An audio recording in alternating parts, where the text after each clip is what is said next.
brought to you by Palvi Agrico. आता शेतीसाठी जे काही लागणार ते घरपोच मिळणार, तेही मोबाईलच्या एका क्लिकवर.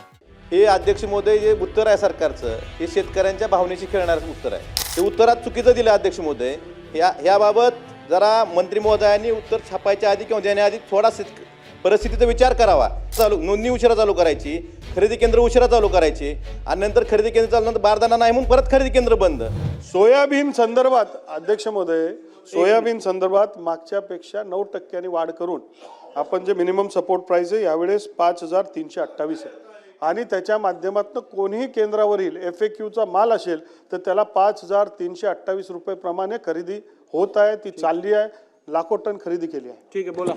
अध्यक्ष महोदय, माझी मंत्री महोदयांना एवढंच विचारायचं आहे, आपण जे लेखी उत्तरात सांगितलंय की प्रश्न विचारला होता की 5328 पेक्षा कमी भावानं सोयाबीन विकलं जाते खुल्या बाजारात, तर हे खरे नाही. हे अध्यक्ष महोदय जे उत्तर आहे सरकारचं, हे शेतकऱ्यांच्या भावनेशी खेळणारं उत्तर आहे. त्यामुळं शेतकऱ्यांना 3000, 3500, 4000 भाव नाईलाजानं सोयाबीन विकावं लागतंय आणि सरकार जर म्हणत असेल खरे नाही खुल्या बाजारात, हे उत्तरात चुकीचं दिलं अध्यक्ष महोदय. याबाबत जरा मंत्री महोदयांनी उत्तर छापायच्या आधी किंवा देण्याआधी थोडा परिस्थितीचा विचार करावा.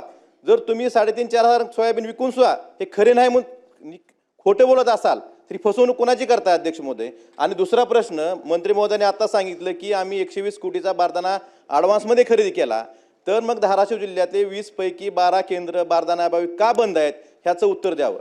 जर खरेदी केला असेल, तुमच्याकडे बारदाना असेल, तर बारदानाअभावी खरेदी केंद्र का बंद आहेत. एक SOPच ठरलेली आहे, एकतर खरेदी केंद्र उशिरा चालू, नोंदणी उशिरा चालू करायची, खरेदी केंद्र उशिरा चालू करायची आणि नंतर खरेदी केंद्र चालू नंतर बारदाना नाही म्हणून परत खरेदी केंद्र बंद. ही SOP ह्या पणन मंडळाची किंवा ह्या खरेदी केंद्राची गेल्या अनेक वर्षापासून आहे. तर अध्यक्ष महोदय, माझी विनंती आहे की आपण कमी भावानं खरेदी केंद्र जे शेतकऱ्यांना विकावं लागलं सोयाबीन, याबाबत जसं आपण मध्य प्रदेशची लाडकी बहीण योजना घेतली तसं मध्य प्रदेशची भावांतर योजना महाराष्ट्रात लागू करणार का, आणि खरेदी केंद्राच्या बाबतीत बारदाण्याअभावी जे खरेदी केंद्र बंद आहेत ते किती दिवसात चालू होतील याचं उत्तर द्यावं. अध्यक्ष महोदय, मान्य सदस्यांनी अत्यंत संवेदनशील मुद्दा मांडलेला आहे.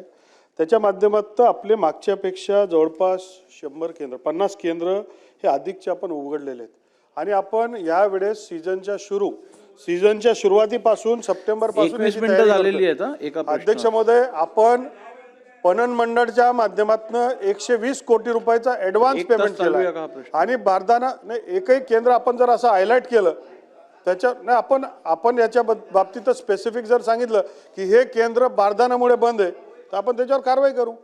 कारण की आपण यावेळेस 120 कोटी रुपये ॲडव्हान्स भरलेत नाफेडला, NCCF ला. बबनराव लोणीकर साहेब बोला. त्यांच्या माध्यमातून नवीन बारदाने सगळीकडे आलेले आहेत.